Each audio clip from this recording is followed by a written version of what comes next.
여호와를 의지하는 자는 시온산이 흔들리지 아니하고 영원히 있음 같도다라고 했어요. 자, 이제 2절도 볼까요? 2절.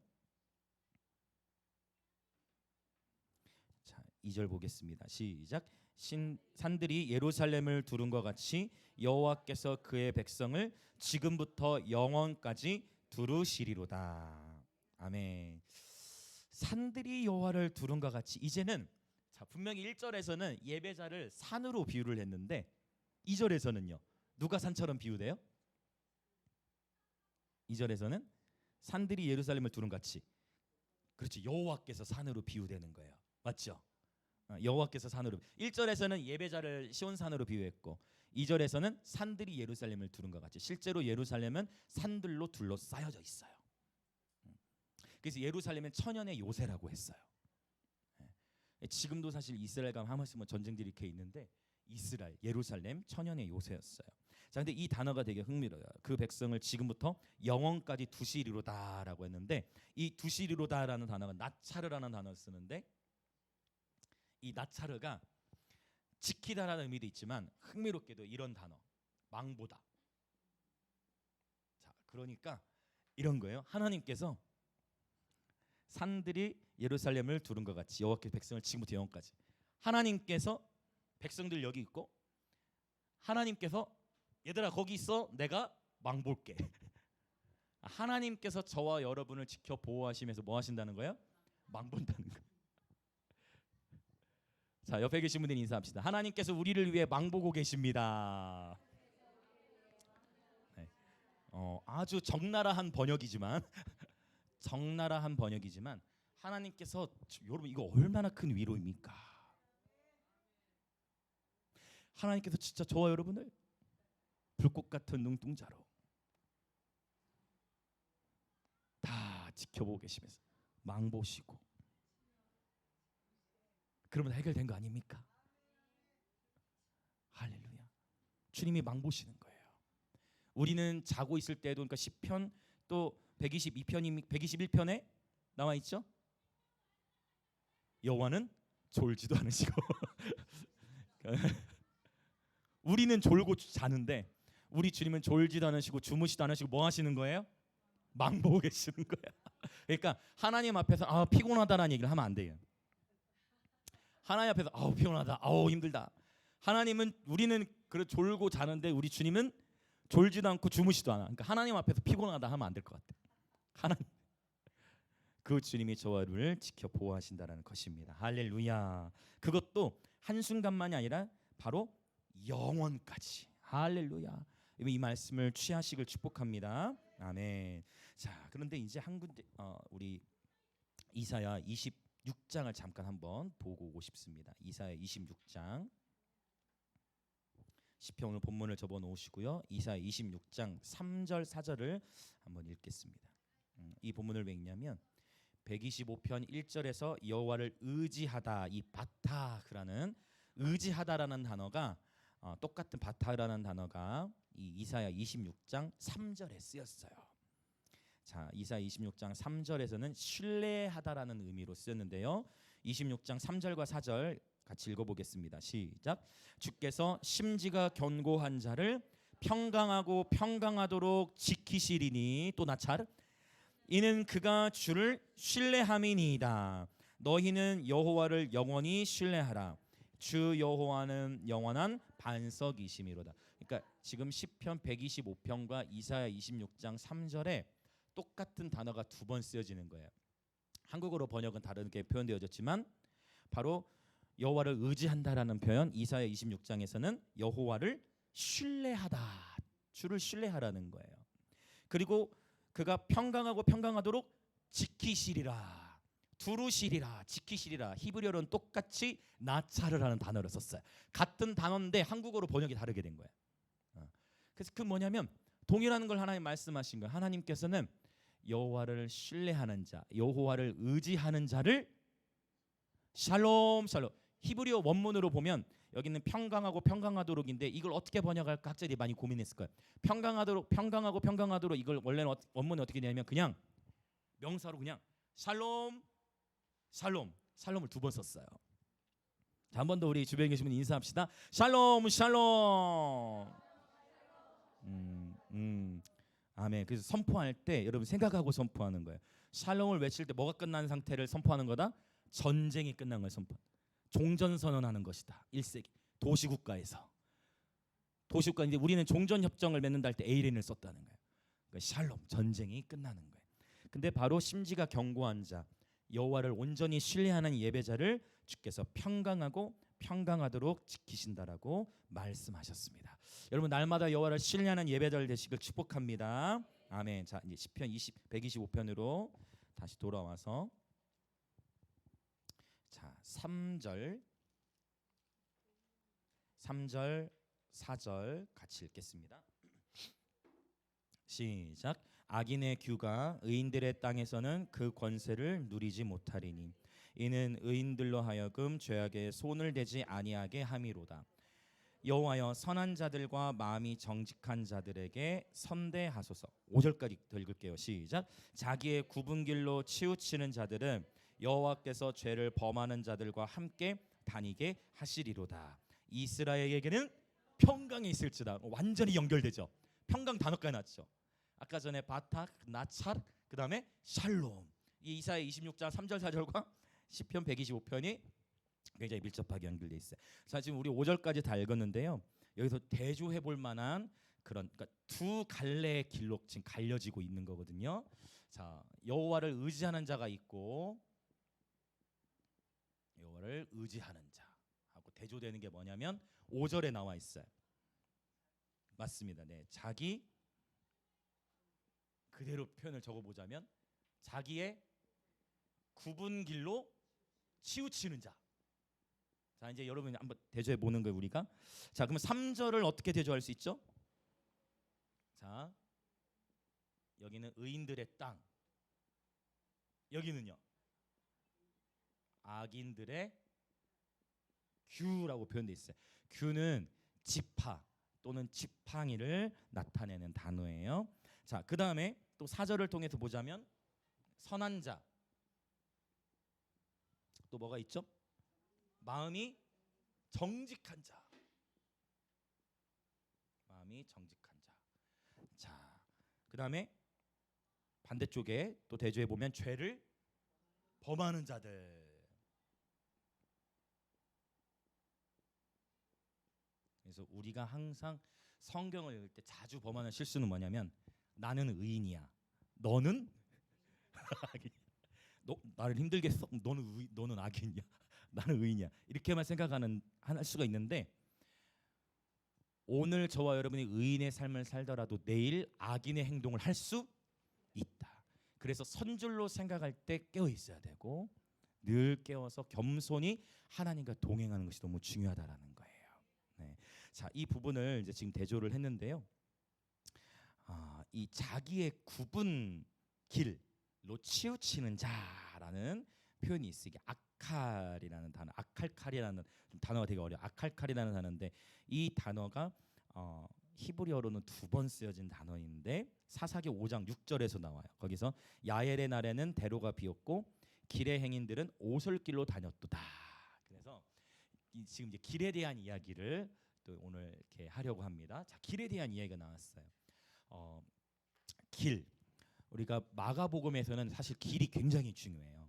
마가복음이 1장부터 16장까지 있는데 그 가운데 히브리 문학사상에서 가운데 중요한 이야기를 하는데 마가복음 8장에 예수님께서 내가 누구냐라고 하는 마가복음의 핵심적인 그분의 정체성을 나타내시거든요. 원래는 마가복음에서는 그분이 누구인지 잘 언급을 안 해요. 그래서 귀신들에게도 잘 알리지 말라고 표현하고, 근데 마가복음 8장에서 예수님이 누구신지를 표현하는데 바로 그걸 어디서 제자들에게 말씀하시느냐, 길에서 말씀하셨다라는 표현을 해요. 그럼 이제 길에 대한 길신학을 제가 잠깐 나누려 하는데, 길신학, 이걸 길신학 이게 무슨 말이냐? 자, 여러분 구약 성경에 보면 주의 도를 내게 알리소서 이런 기도들 있죠. 주의 도 했을 때 그 도가 뭘까요? 한자로 맞아요. 어른들이 역시 바로 아시네요. 그 도는 바로 길도, 바로 주의 도를 내게 알리소서라는 얘기는 주의 길을 내게 알리소서라는 그런 표현이에요. 그리고 히브리어로 할라크라는 단어가 있습니다. 이 할라크는 동행하다라는 뜻이거든요. 그래서 에녹이 하나님과 동행하였더라 할 때 이 할라크라는 단어를 쓰는데, 동행하다라는 뜻이 원래 어떤 의미가 있냐면 함께 길을 걷다예요. 그래서 동행이라는 거는 함께 길을 걷는 것이다. 그러니까 우리 주님과 동행한다는 거는 우리 주님과 함께 길을 걷는다라는 의미가 있는 거예요. 그러고 봤더니 예수님께서 요한복음에 와서도 길에 대해서, 특별히 내가 어디로 가는지 너희들이 아느리라 했는데 제자들이 알아요, 몰라요? 몰라. 예수님, 내가 가는 길을 너희들은 아느니라 했는데 아무도 몰라. 그러니까 그때 예수님 제자 중에 누구였을까요? 아마 도마로 제가 기억하는데, 도마가 예수님한테 주여 어디로 가시나이까? 그 길을 우리에게 알려주옵소서라고 얘기할 때 예수께서 대답하여 이르시되, 요한복음 14장 6절 유명한 말씀이죠. 내가 곧 길이요 진리요 생명이니. 그러니까 이 좋은 표현, 바로 길. 증산도가 이걸 자주 써요. 요즘에는 제가 증산도를 안 만나봤는데, 증산도에서 전도할 때 어떻게 하죠? 길에서 만나본 분 있으시죠? 저도 어렸을 때 많이 경험했는데 20대 때 항상 그분은 이렇게 잘생겼다고 하면서 다가와가지고, 나는 내 자신을 잘 알고 있는데 자꾸 잘생겼다고 하고 다가와가지고 도를 아십니까? 그런 적 없으세요? 만나본 적 없어요? 자, 도를 아십니까? 들어본 적 있다, 길에서. 혜원이도 들어봤네. 혜원이 들어봤어. 그러면 도를 아십니까? 얘기하는 거 있어요. 네, 꼬시고 있는 거예요. 그런 거에 넘어가면 안 된다. 그래서 깨어 있어야 된다라는 거예요. 깨어 있어야 돼. 깨어 있어야 돼. 그래서 도를 아십니까? 이게 사실 좋은 표현이거든요, 원래는. 그러니까 신천지는 어디를 건들죠? 신천지는 요한계시록을 건들잖아요. 그리고 신천지 사실 이름 좋은 이름이에요. 신천지. 새 하늘과 새 땅이잖아요. 이거 성경에 있는 표현인데. 그래서 이단들이 좀 좋은 걸 많이 또 절기를 또 가지고 장난하는 데는 어디예요? 안산홍은 또 절기 가지고 장난하잖아. 그래서 제가 어떤 때 제가 이거 지금 절기 얘기 나오니까 혹시 안산홍 아니야 생각하는 분들이 계시죠. 요즘 이 자리에 계신 분은 그렇지 않겠지만, 그러니까 좋은 것들 원수들이 많이. 근데 이단이 있고 모조품이 있다는 얘기는 진짜가 있다는 얘기겠죠. 네, 그래서 하나님을 바르게 하는 지식에서 자라가는 게 중요하고, 그 제가 서두에 이런 얘기했죠. 충돌이 일어날 수 있다. 그래서 정말 여러분 이 시대는요, 여러분 정말 하나님 말씀 안에 바로 깨어 있어야 될 시기인 줄 믿습니다. 자, 그래서 이 길에 대한 얘기를 하는데, 예수님께서 헬라어에는 내가 곧 길이요 진리요 생명이다 했는데, 헬라는 정확하게 정관사가 3개 다 쓰여 있어요. 그래서 내가 곧 너희들이 찾는 그 길이요 그 진리요 그 생명이다라고 했을 때 3가지를 예수님이 정체성을 나타내셨는데, 그러면 적어도 그 문맥 안에서 길, 진리, 생명 중에 어떤 게 제일 중요할까요? 그 문맥 안에서는. 자, 그렇죠. 생명 다 중요해. 셋 다 중요한데, 그렇죠. 도마가 지금 뭘 물어봤어요? 어디로 가냐? 도마가 물어본 게 뭐예요? 길을 물어봤잖아요. 그러면 그래서 이 셋 중에서 그 문맥 안에 셋 다 중요하죠. 당연히 진리 중요하고 생명 중요하고 길 다 중요한데, 그 문맥 안에서 이 문맥이 왜 중요하냐면 이단들이 문맥을 놓치거든요. 그래서 여러분이 꼭 문맥을 붙드는 훈련을 계속 하셔야 돼. 그래서 저도 이 시간이 계속 좀 지루할 수도 있지만 자꾸 계속 성경 안에서 배경이나 자꾸 제가 배경 설명 많이 하죠. 배경 이런 거 많은 하는 이유가, 이단들이 약한 게 특별히 신천지 같은 경우는 개역 개정에 약해. 개역 한글에 강해요. 단어로 이렇게 연결되는 게 있다 보니까 아마 개역 개정도 한 번 더 바뀌어질 건데, 바뀌어질 거예요 아마 조만간. 뭐 하는 거 뭐 이렇게 학자들이 하는 것 같아요. 각 교단들의 대표 학자들이 모여서. 그러면 이제 가장 어려움을 겪는 단체가 이제 신천지. 단어와 단어로 비유풀이를 신천지가 하잖아요. 그래서 항상 우리는 뭐가 중요하다? 문맥이 중요하다. 문맥. 그래서 그 길이라는 게 예수님 말씀하신 그 문맥 안에서는 가장 중요한데, 자 이제 길에 대한 얘기하다가 지금 여기저기 얘기했어요.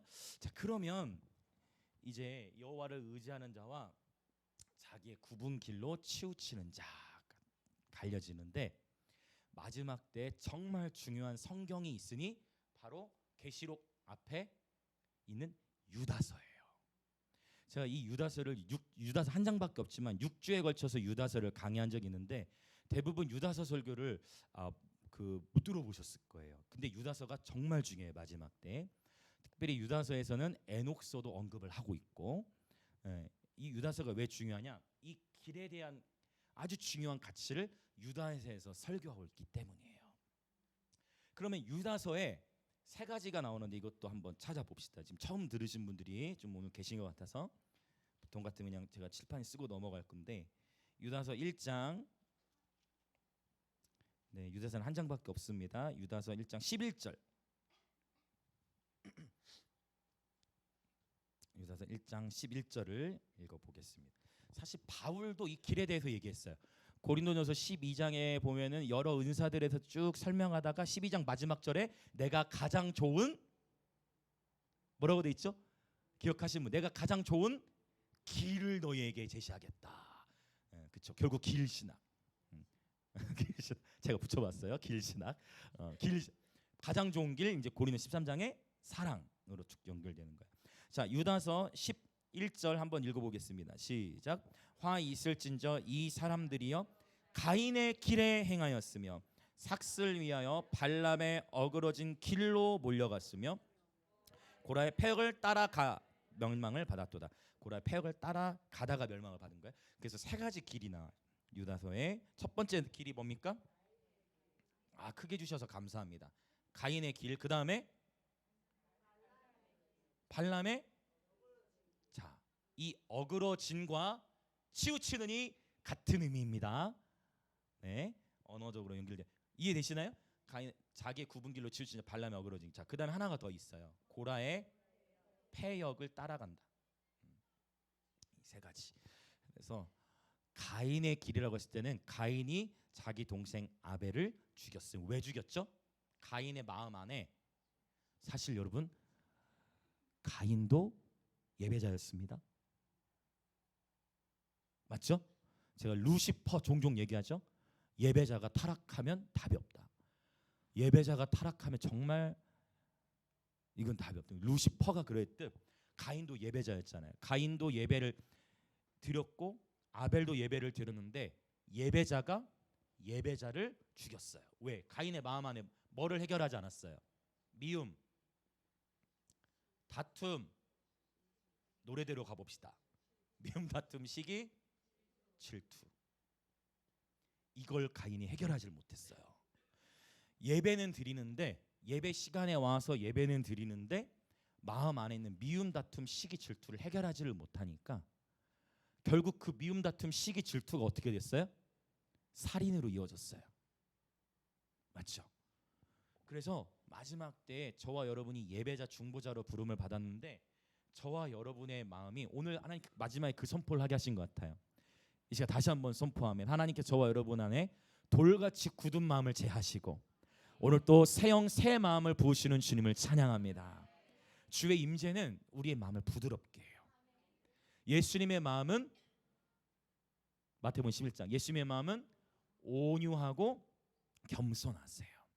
사실 이것도 겸손은 명사로 쓰이는데 온유는 형용사로 쓰였어요. 그 얘기는 뭐냐면 형용사는 명사를 꾸며줍니다. 그 얘기는 겸손하다는 얘기는 그 겸손함은 뭐와 함께 가는 거예요? 부드러움과 함께 가는 거예요. 온유함과. 혈기 내는 것이 하나님 앞에서는 뭐라고 말씀하셨어요? 분내는 것이 합당하지 않다 했어요. 저는 어렸을 때 이거 혈기 다루느라 제가 어렸을 때 상처투성이로 자랐다 보니까 혈기를 주체하지 못했어. 그러다 좀 화가 나면은요 이 말이 너무 거치게 나. 그래서 말로 막 여자도 울리고 5초도 안 돼도 3초 되면 충만하다고 했잖아요. 제가 그랬던 사람이에요. 제 분을 이기지 혈기 분을 이기지 못해가지고 화가 나잖아요. 그럼요 유리를 깨요. 그리고 병원 가요. 발에 유리 박혔으니까 빼야 되잖아요. 여러분 제가 그렇게 혈기 많았던 사람. 과거형이야? 다행이에요. 과거형이면 괜찮아. 이 혈기. 근데 이런 혈기가 완전히 그러면 그때 예수 만난 뒤로 완전히 없어졌느냐? 예수님 만난 뒤로 완전히 없어질까요? 한 방에 해결되지 않습니다. 저희 아내도 고생을 했겠죠? 그래서 저는 당당히 얘기합니다.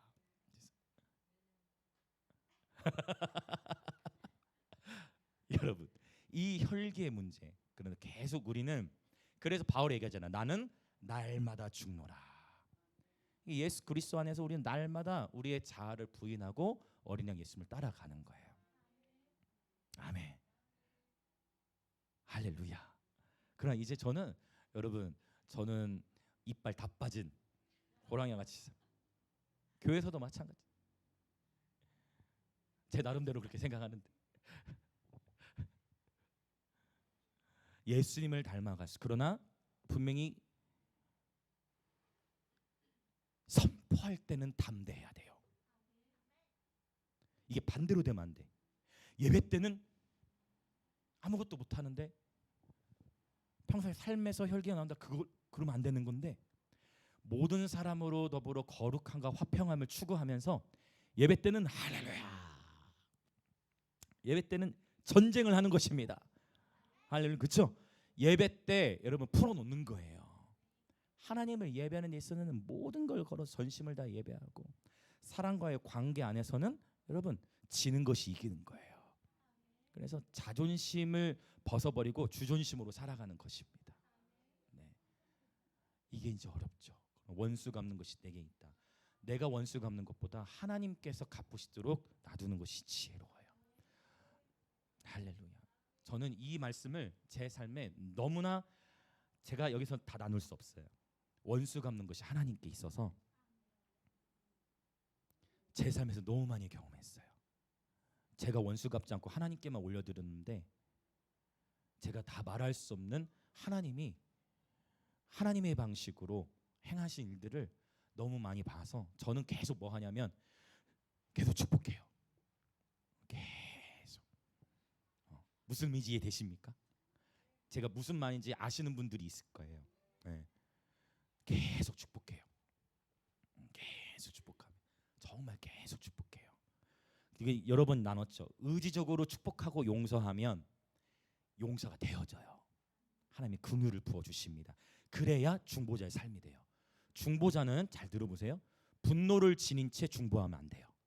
꼭 기억하셔야 돼요. 그러면 그 기도가 정치적으로 가요. 이거 제가 강의에 뭐 있던 얘기 아니에요?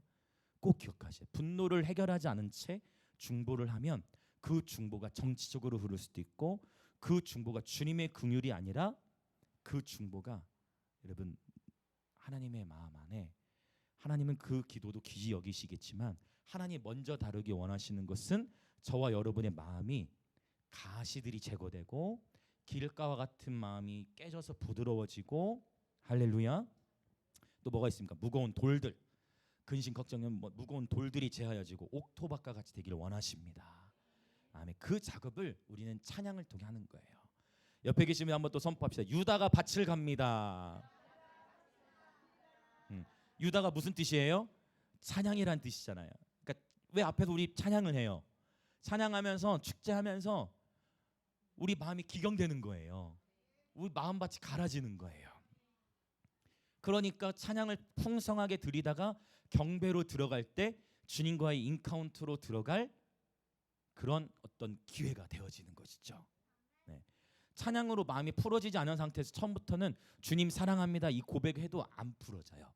물론 이 자리에 계신 분은 대부분 풀어져요. 저는 여러분을 대상으로 얘기하는 게 아니고 대부분의 우리 일반적으로 준비되어 있지 않은 회중들이 주일 예배 때 올 때는 집에서의 부부싸움, 또 여러 다양한 재정의 염려, 이런 근심 걱정으로 교회당에 오기 때문에 반드시 충분한 찬양을 통해서 마음밭을 기경해야 된다. 그래야 비로소 경배로 들어갈 수가 있어요. 자, 그래서 가인이 예배자가 예배자를 죽이는 이 비극은 가인의 마음 안에 미움, 다툼, 시기, 질투를 해결하지 않았다. 여러분 이걸 꼭 기억하셔야 돼요. 저는 우리 하나님의 예배에 참여하는 모든 예배자 중보자 분들의 마음이 찬양함으로, 주를 진실되게 찬양함으로 말미암아 옥토밭으로 기경되어 100배, 60배, 30배의 열매 맺어지시길 예수님의 이름으로 축원드립니다. 주님이 우리에게 주고자 하시는 거는 30배가 아니에요. 원래 마태복음 13장에 분명히 뭐부터 기록돼 있어요? 100배가 주님의 마음이에요. 주님은 우리에게 100배를 주기 원하시는데 100배, 60배, 30배 점점 줄어오겠죠. 여러분 100배의 축복 받으시기 축복합니다. 아멘. 그게 하나님 아버지의 마음, 아빠의 마음인 거죠. 자, 가인의 길은 그래서 어떤 길이에요? 미움의 길, 다툼의 길, 시기의 길, 질투의 길이다. 그러니까 내가 지금 누가 되게 미워 손들라고 하진 않을게요. 지금 나 누구 때문에 누가 정말 미워. 어쩌면 목사님이 정말 미워. 누가 정말 미워. 그러면 나는 지금 어디 길을 가고 있는 거예요? 여호와를 의지하는 거예요? 아니라는 거예요. 내가 지금 누가 미워. 그럼 나 어디 가고 있는 거예요? 자기의 굽은 길로 치우치고 있는 거예요. 사사기 때 이런 일이 너무 많았어요. 그래서 각각 자기의 소견에 옳은 대로 행하였더라. 가인에게 나 지금 누가 자꾸 질투나 이것도 손들라고 하진 않을게요. 질투나 좀 얄미워. 쟤는 자꾸 하는 일마다 다 잘 되는 것 같은데 내 삶은 좀 이상하게 꼬이는 것 같아. 질투. 그게 어떤 길이다? 가인의 길이에요. 여러분 수시로 저와 여러분의 마음을 점검하시길 축복합니다. 날마다 깨어 계시길 축복합니다. 선줄로 생각하는 자들 다 넘어져요. 다 넘어집니다. 선줄로 생각하는 자들마다 다 넘어집니다. 늘 깨어 계시길 축복합니다. 여러분 기도를 많이 해도 그 기도 많이 함에도 불구하고 여전히 내 마음 안에 영적 우월감과 시기 질투가 있을 수 있어요, 없어요? 있어요. 굉장히 크게 말씀해 주셔서 감사합니다. 여러분 지금 웃어주시는데요, 이거 의미가 있어요. 오늘 자꾸 이게 말씀이 계속 또 막 이렇게 격길로 간다는 얘기는 두뇌가 충만. 왜냐하면 이삭의 이름이 이츠하크인데 이츠하크의 이름 안에 이게 이제 히브리어 자음인데 100을 의미해요. 그 이삭의 이름의 뜻이 뭐죠? 이삭의 이름의 뜻이 뭐예요? 웃음. 이삭은 원래 목축업을 했는데 이삭이 농사를 지었죠. 농사 지은 해 몇 배를 거뒀을까요? 100배를 거뒀어요. 이삭은 원래 목축업자여서 농사에 익숙지 않았는데 그의 농사를 지어서 100배를 거둬들였어요. 그 이삭의 성품이 어때요? 그렇죠. 다 연결되는 거예요. 지금 마음밭과. 그 이삭은 블레셋 사람들이 이삭이 열심히 노가다 해가지고 우물 팠어. 근데 항상 파고 나면 와. 우물 열심히 팠는데 블레셋 사람들이 와서 우물 취하려. 그럼 이삭은 어떻게 했어요? 지금 내가 얼마나 큰 고생했는데 내 걸 뺏어가려고 하지 않았죠. 이삭은 어떻게 해? 그냥 그래 너 써라. 가요. 또 우물을 파. 근데 하나님이 그러니까 이삭에 놀라운 돌파의 기름 부음을 주셨어요.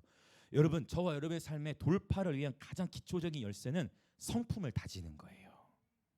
부드러워지시길 축복합니다. 이건 전혀 세속적인 메시지가 아니라 아주 중요한 메시지예요. 기초. 영성도 중요하지만 인성도 중요해요. 성품을 주님은 우리 성품 빚으세요. 성품 연단될 때까지 계속 주님 다루세요. 넓은 그릇 되어지시길 축복합니다. 넓은 마음을 지니시길 축복합니다.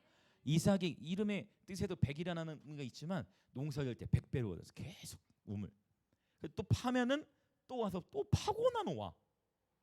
같이 좀 파지도 않고 뺏어가. 그 이삭이 언제까지 이 길을 계속하냐면 다시는 이제 이 굉장히 중요해. 이게 도시적 부흥의 열쇠예요. 우물이 한 지역 안에 와 너무 많아. 우물이 너무 많으니까 우물 싸움 할 필요가 있어요, 없어요? 없어요. 이게 부흥이에요. 한 교회에 사람 많이 모이는 걸로 여러분 도시가 변화된 거 보셨어요? 한 교회에 사람 많이 모인다고 도시 변화되지 않습니다. 그 도시 안에 있는 교회들이 함께 부흥을 봐야 돼요. 그래서 이 연합사역을 해. 그래서 저희 하나님 팀도 저도 연합사역을 하는 거예요. 연합사. 목사님을 찾아뵙고 같이. 왜? 여러분 진짜 그리고 우리는 어떤 착각 속에 있냐면 우리 교회 안에 수백 명 수천 명이 오면 와 하나님 우리 부흥했다. 여러분 하나님이 숫자적인 차원 그게 중요한 게 아니고 진짜 도시의 부흥에는 뭐냐면 그 도시의 경제까지 살아나고 그 도시의 범죄율이 떨어지고 그 도시의 실제적인 변화가 교회 안에서가 아니라 그 도시 전체에 미치는 거예요. 이게 도시적 부흥이에요.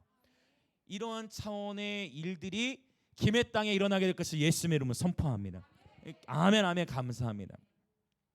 여러분 계속 웃음으로 반응하시면 그 100배 열매 맺힐 줄 믿습니다. 여러분 계속 넓혀야 돼요. 우리가 계속. 우리가 왜 이 목요일 시간에도 이렇게 하나님 목요 예배를 도시적으로 드립니까? 도시적인 자녀의 부흥을 위해서요. 제가 은숙 문화월에 너무 감사한 게 여러분 윌러브 집회 오셔서 보셨겠지만 1층 다 비어 있었죠. 1층 다 들어왔어요. 공사하고 있어요. 1층 다 공사하고 있죠. 이 워커샵 봤더니 공사하고 있더라고. 이런 거죠. 서로가 함께 상생하는 거예요. 이게 힐송 예배팀이 갖고 있는 위력인데 힐송이 1년에 한 번씩 그 호주 안에서 멜버른 안에서 집회를 열면 전 세계 사람들이 그 멜버른 오거든요. 그러면 기본적으로 4박 5일 이상 집회를 해. 그러면 그 도시 안에 살고 있는 모든 예수님 믿지 않고 교회 안 다니는 사람들이 힐송을 다 좋아해. 왜 좋아할까요?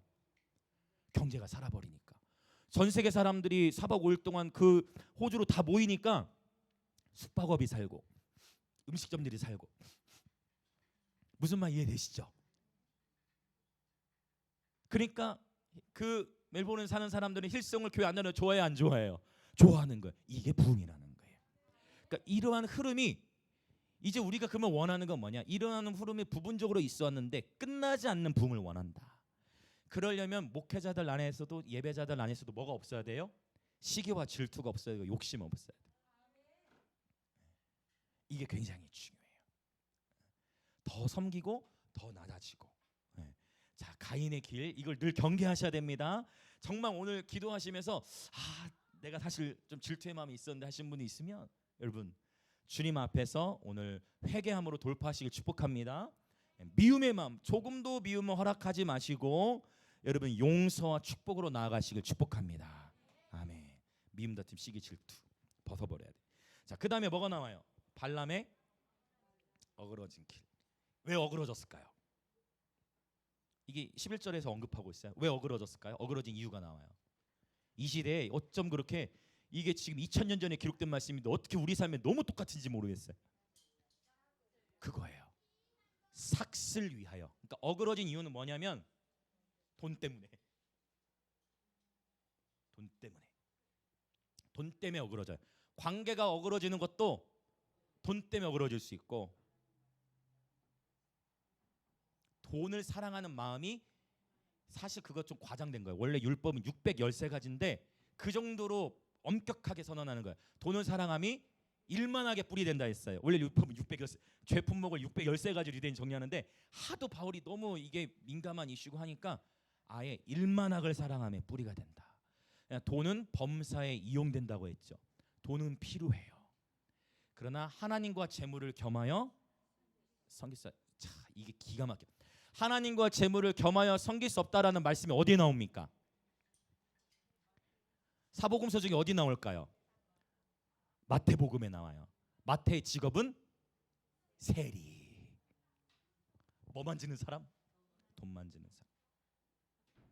그냥 마태가 하나님 마태에게 통해 기록하실 때 그냥 기록한 게 아니에요. 자기가 돈을 만져보니까 안 거예요. 그래서 하나님과 재물을 겸하여 섬길 수 없다. 두 주인을 섬길 수 없다. 마지막 시대에 반드시 이 테스트가 옵니다. 재정의 테스트 기쁨으로 통과하시길 축복합니다. 네, 아멘. 축복합니다. 발람의 어그러진 길, 삭슬, 돈 때문에. 고라의 폐역은 뭡니까? 고라는 어떤 일을 행했습니까? 대적했죠. 누구를요? 지도자를 향해 대적했는데 당을 지었어요. 당을 지어서 함께 모세를 향해 대적했어요.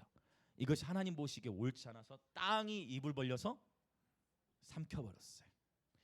이 사건이 고라 자손들에게는 엄청난 치욕이었거든요. 왜?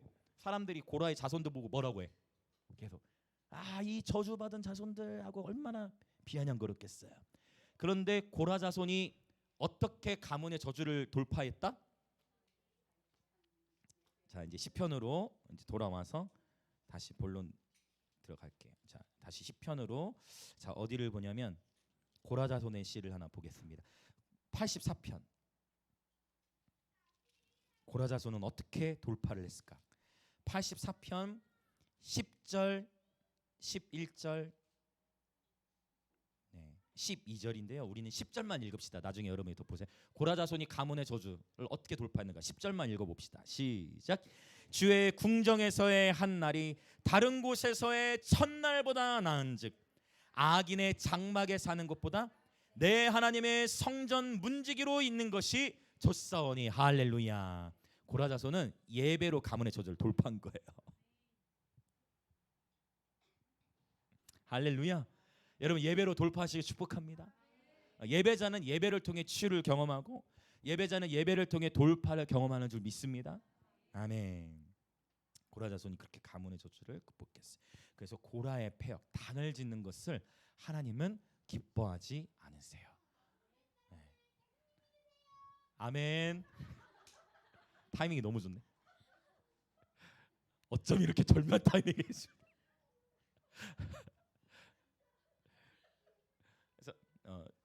종교적인 테두리에 갇혀 계시면 감히 지금 설교 시간에 어떻게 이럴 수 있나 하지만 저는 제 마음이 힘들지가 않아요. 힘들 이유가 없어요, 여러분. 아멘 하면 됩니다. 우리가 너무 이렇게 종교적인 관습에 갇혀 있으면 안 돼. 네. 저는 어렸을 때 그렇게 자랐어. 어렸을 때 예배 시간에 교회가 컸어요. 제가 어렸을 때 섬겼던 교회는 제가 예배 인도를 중학교 1학년 때부터 하고 어른 예배를 중3 때부터 인도했는데 교회가 너무 컸어. 예배 인도를 막 하는데 한 번은 찬양기도 끝나고 담임 목사님이 그 자리에서 오늘 머리가 길다. 장발한 것도 아니고 머리 좀 길었는데 그리고 저희는 반팔 입어도 혼났어요.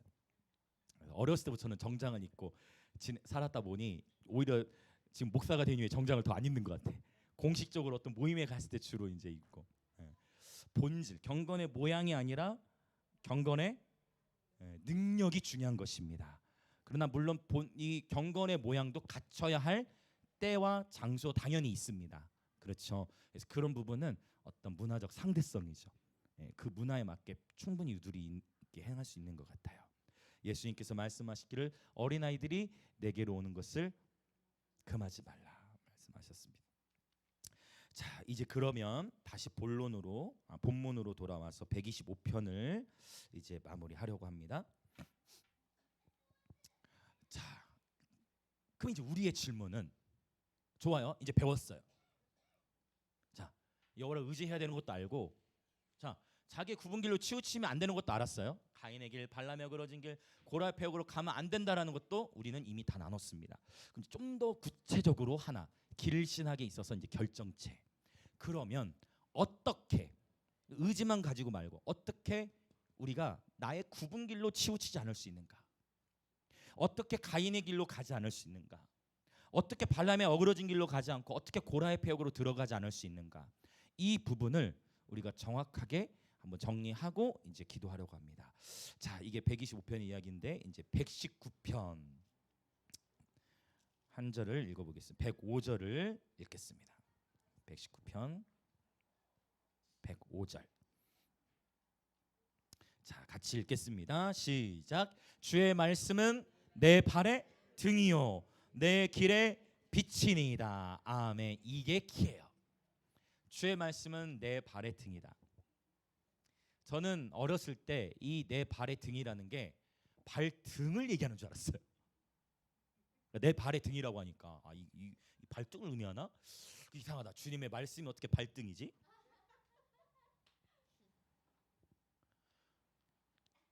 여기 등은요 램프를 의미해요. 램프.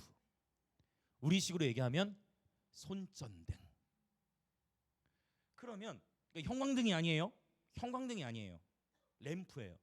그러면 형광등이라는 거는 스위치를 딱, 이런 비유 많이 들어보세요. 스위치를 딱 키면 어둠은 물러가고 바로 빛이 들어오듯이 우리 안에 빛이 임하면 이렇게 이런 비유 많이 들어보셨을 건데 여기서 말씀하는 주의 말씀이 내 발의 등이 말씀을 연다 해서 어둠이 완전히 사라지고 그냥 빛으로만 딱 가득 찬다 그런 의미가 아니라 말씀을 열면 주의 말씀이 내 발에 뭐와 같은 역할을 한다는 거야. 램프와 같은 역할을 하는 거야. 그러면은 칠흑같이 어두운 상황 속에서 어두운 곳을 다니다 보세요. 저 멀리 있는 데까지 다 밝나요? 아니에요. 어디만 밝아요? 램프 지니고는 이 주변만 밝은 거예요. 멀리까지는 안 보여. 그럼 어떻게 해야 돼요? 램프 키면서 조심조심 가야죠. 무슨 말 이해되시죠? 주의 말씀은 내 발의 등이라는 거는 주님의 말씀이 내 발의 등불, 바로 램프와 같은 역할을 한다라는 것입니다. 그리고 바로 그다음 중요한 거, 주의 말씀 내 발의 등불이요. 그다음에 내 길. 이렇게 동행하는 거예요. 이게 기초적이어서 이게 별거 없네라고 생각하지 마시고 여기서부터 여러분 신앙의 기초를 다시 빌드업 잘 세워 나가셔야 돼요. 바로 뭐예요? 주의 말씀이 내 발의 등이요 내 길에 빛이 되어 주시는 거예요. 그러니까 내 길에 빛이 되어 주시는 거예요. 내 길에. 그러니까 요거를 여러분 이 말씀을 들고 살아가셔야 돼요. 이것이 할라끝 주님의 말씀과 동행하는 것입니다. 아멘. 그래서 하나님의 말씀이 좀 더 나갑니다. 그러면 또 중요한 건 뭐냐? 속도보다 방향이에요.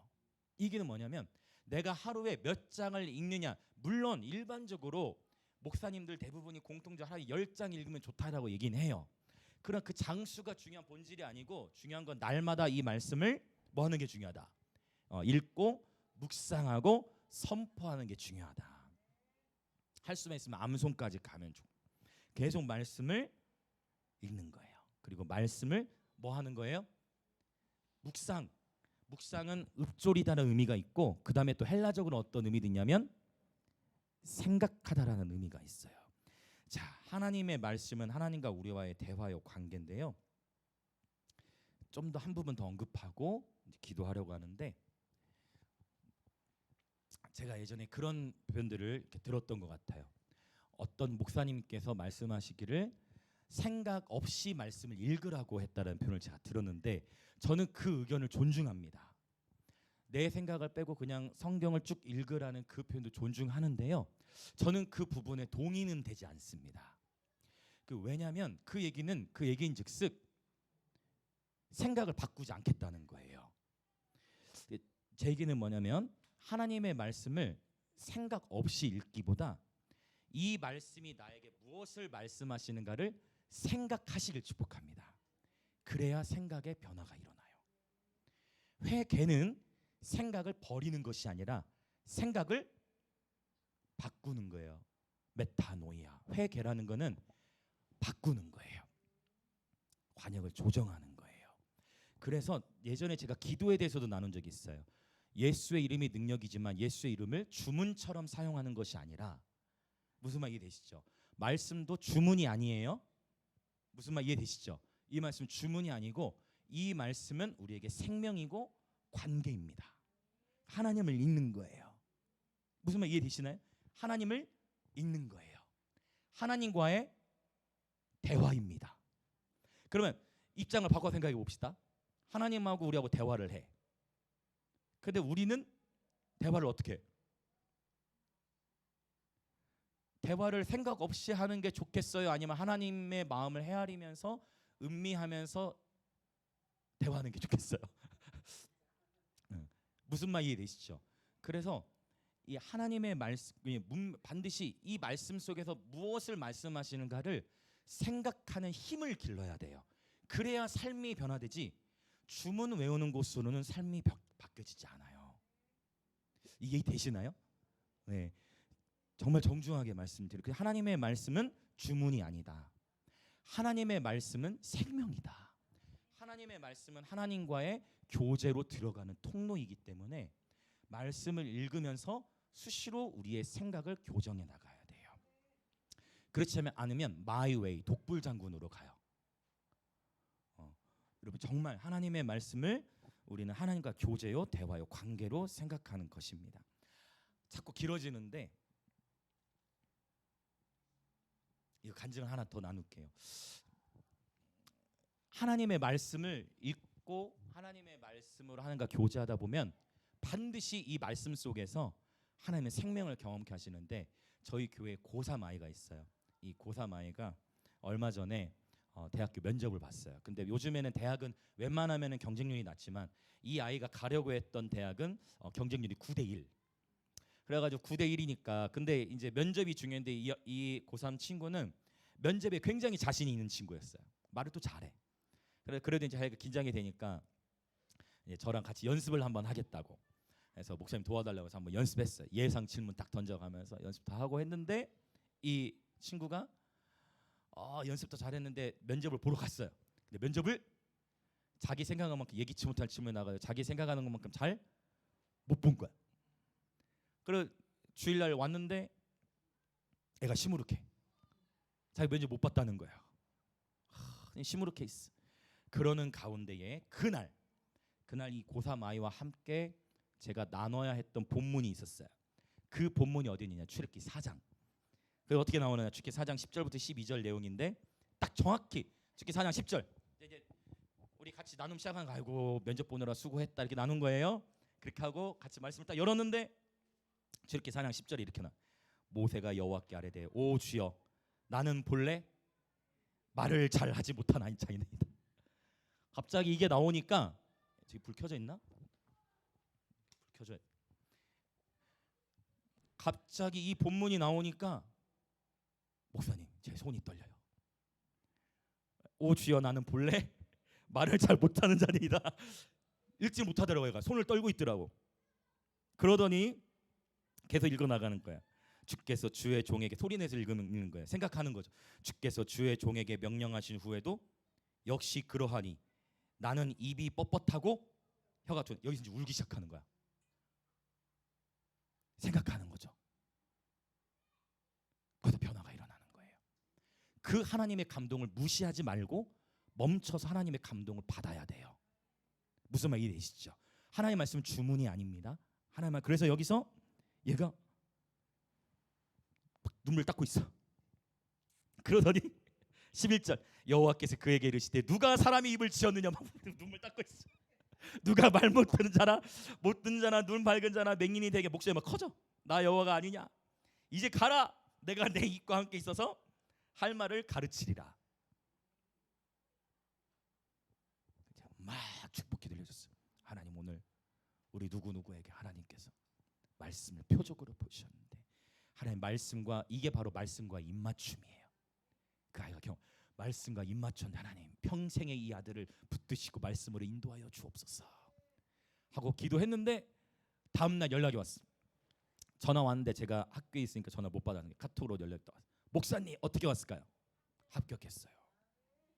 9대2를 뚫고 9대2를 뚫고 합격을 했어요. 그래서 하나님께 영광 올리자.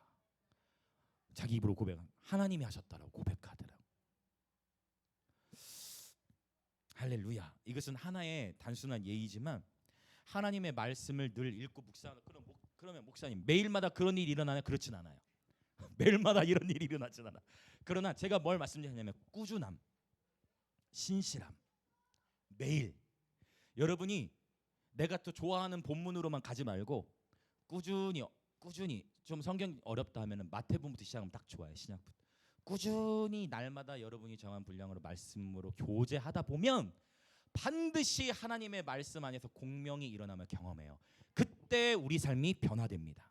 반드시 하나님의 말씀은 우리의 삶을 변화시켜 가십니다. 할렐루야. 이 시간 함께 우리 기도하겠습니다. 이 말씀의 길로 걸어가는 것이 매우 느려 보이고 답답해 보일 수가 있어요. 그러나 이 길이 사실 가장 부르심을 향해 달려가는 빠른 길일 수 있어요. 바로 하루하루 날마다 말씀을 읽으며 묵상하며 생각하면서 말씀의 길로 걸어가는 사람. 하나님의 말씀이 저와 여러분의 발의 등이요 우리 길의 빛이 되시는 줄 믿습니다. 주님은 여호와를 온전히 의지하는 자를 산들이 예루살렘을 두른과 같이 지금부터 영원토록 망을 보며 지키시고 보호하십니다. 때로는 자기의 굽은 길로 치우치고 싶을 때가 다가오죠.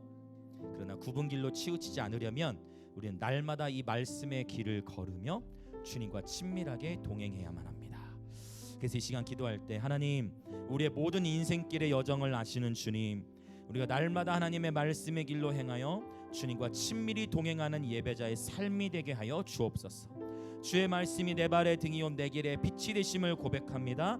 언제나 나 자신의 마이웨이, 나 자신의 굽은 길로 치우치지 않게 하시고 언제나 하나님께서 보시기에 선하시고 기뻐하시며 온전하신 뜻을 따라 살아가는 우리의 인생들 되게 하소서. 주의 말씀으로 친히 우리의 삶을 인도하여 주옵소서. 그렇게 우리 주여 한번 외치며 간절히 기도합니다. 주여!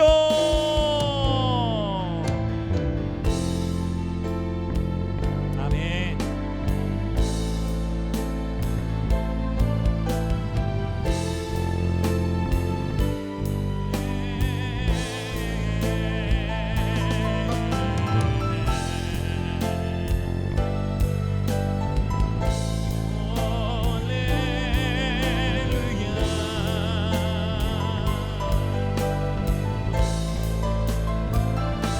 지금은 치열한 예배 전쟁의 때입니다. 깨어 계셔야 됩니다. 저를 포함하여 우리 모두 선줄로 생각할 때 넘어집니다. 말씀 안에 깨어 있어야 하고 날마다 내 스스로가 말씀 안에 들어가야 됩니다. 이 말씀의 길, 이것이 정도입니다. 하나님의 말씀은 우리 안에 주문이 아닙니다. 하나님의 말씀은 하나님의 생명이요 하나님과의 교제의 장입니다. 말씀을 읽으며 주님과 교제하며 주님께 들어야 합니다. 주님께서 우리의 말씀을 통해 터치하시고 공명을 일으키실 때에는 그 말씀을 붙들고 기도로도 들어가고 또 그 말씀을 붙들고 찬양도 하고 또 그 말씀을 붙들고 노래하기도 하고 그 말씀을 공명을 우리 가운데 주시면 그 말씀 안에 주신 공명을 따라 정리하시고 생각을 바꾸셔야 합니다. 그때 변화가 있는 것입니다. 성경 읽기는 영적 전쟁입니다. 말씀과의 교제를 통해 날마다 믿음으로 전진해 나아가시길 축복합니다. 이것이 동행입니다. 말씀을 통해 주님과 교제하는 것입니다.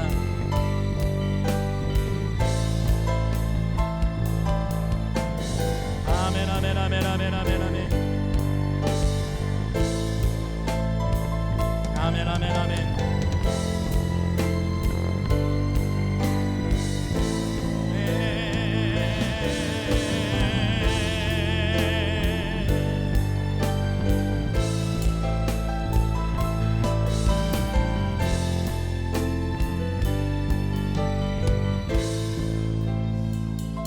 한 번 더 좀 더 구체적으로 기도하기 원하는 것이 있어요. 그것은 예배자가 예배자를 죽였다라는 것입니다. 가인이 아벨을 죽였어요. 그의 마음 안에 있는 미움과 다툼과 시기 질투를 해결하지 못했습니다. 여러분, 제가 보면 교회를 다니면서도 심지어 예배를 드린다면서도 어쩌면 예배팀으로 사역을 해도 아니면 중보자든 아니면 목사든 사역자든 누구든 이 미움의 문제를 해결하지 못하고서는 부르심의 길로 갈 수가 없어요. 혹 내가 잠깐 해결했다가 또 미움이 찾아온다. 여러분, 그 옛 사이클을 이 시간 예수 그리스도의 이름으로 끊어버리시길 축복합니다. 이제는요 그 상처로 인해 부르심의 발목 잡히지 마시길 축복합니다. 미움을 벗어버리시길 축복합니다. 이제 미워하는 사이클을 벗어버리고 축복하고 섬기며 온유한 성품을 지니시길 축복합니다. 그래서 주님, 이 시간 내 마음 안에 있는 미움과 다툼과 시기와 질투를 회개합니다.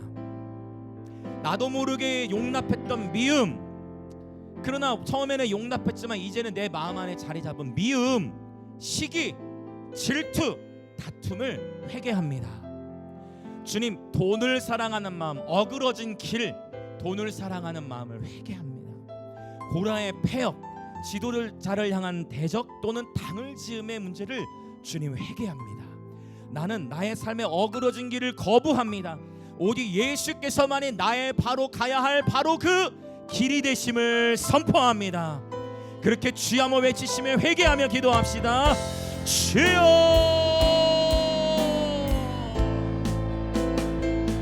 할렐루야. 이제는 깨어나십시오. 내 마음 안에 미움, 다툼, 시기, 질투가 있으면 부르심의 발목이 잡혀요. 나 자신을 위해서라도 이제는 하나님 찾으시는 아벨의 길, 예배자의 길로 들어가야 합니다. 지금은 전진의 때입니다. 예배의 전쟁에서 여러분 이제는 깨어나야 할 때입니다. 정말 하나님 앞에 정직하게, 하나님 우리 마음 안에 있는 미움과 다툼과 시기와 질투의 마음이 있었음을 주님이 용서하시고 우리 마음을 부드럽게 하시고 겸손케 하시며, 그리하여 우리의 마음이 기경되어 하나님의 말씀 안으로 들어가는 예배자 여정을 살아갈 때에 100배, 60배, 30배의 열매 맺는 예배자의 삶이 되게 하소서.